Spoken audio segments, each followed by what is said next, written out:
Hello, everyone. Welcome to week 9. Let me share my screen and we will get you on your way. All right, so we are finishing up our last two pieces in week 9 of our examination of the rhetorical modes. And we're using these rhetorical modes to build our argument essay that we will begin next week.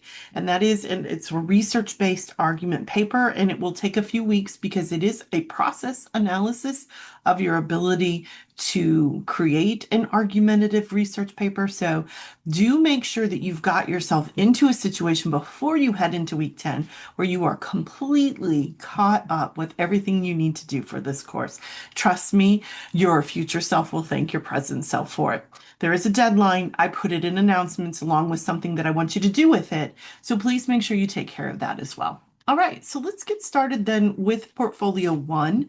You have Portfolio 1 due after you've used the lecture for this week, and then you have Portfolio 2, and it's going to follow the exact same model as last week. You're going to read and annotate this article right here, Fast Food Nation by Eric Schlosser. You're going to write a rhetorical précis following the model that we've been using, and you're going to write a rhetorical analysis paragraph. As always, make sure that you're using MLA.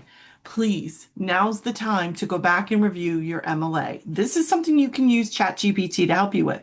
You can put your paper in there and say, please don't give me any feedback other than on my use of MLA. And it will tell you what you have wrong.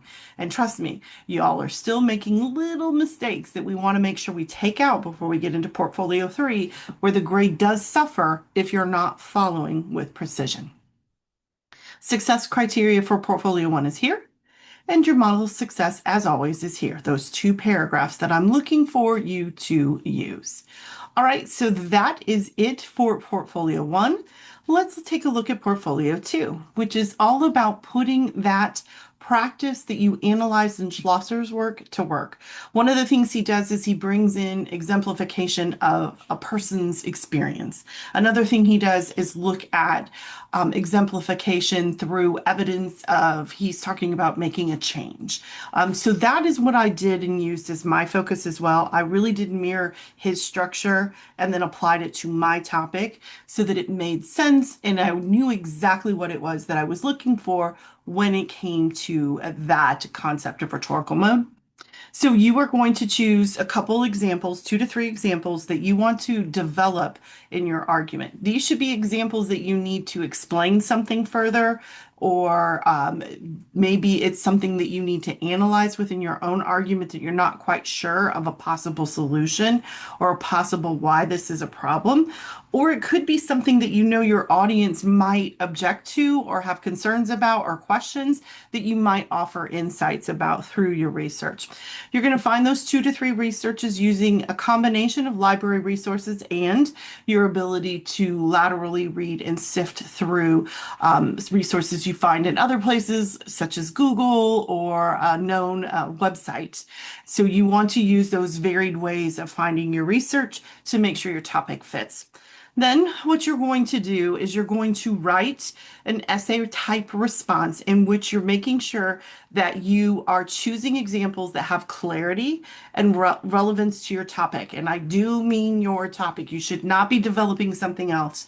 If you are bringing in an example that doesn't necessarily scream your topic, you need to make sure that it's clear how it connects so that I can understand. You need to effectively analyze these sources. You need to provide textual evidence of it. So I want to see you're infusing some quoted material within it to make sure we understand how to do that. And then a reflection and application of how this exemplification is going to strengthen your argument and clarify your stance for Portfolio 3. A lot of times what this one ends up being is a point where your topic starts to become a little bit more narrow, and that's where we need to get to by next week. So that's a good thing. I have my example again on the gig economy down here. You can see that I brought in an example of a personal experience from someone living and working in the gig economy because I felt like we needed to hear the voice of the worker. And then I juxtaposed that with thinking about Okay, how does this look when we talk about economy? And I went and found examples of that through research that I could bring in. I had three sources. I'm looking for a minimum of two this week. If you have more, that's great. Remember, overall, you're trying to get to six or seven sources by the time we get to portfolio three. So don't stress too much, but you should be starting to build a lot of resources that you can use in that argument essay, which is awesome, which is why we do this layered approach. And that is portfolio two. So you have the model of success for that. You have what we're working on this week. And that is it for portfolio two and portfolio one after this week. We move completely into portfolio three and start with our thesis statement and research question. All right, that's all for this week. If you have any questions or concerns, as always, reach out to me. I'm so happy to help. Have a good week. I'll check in next Sunday.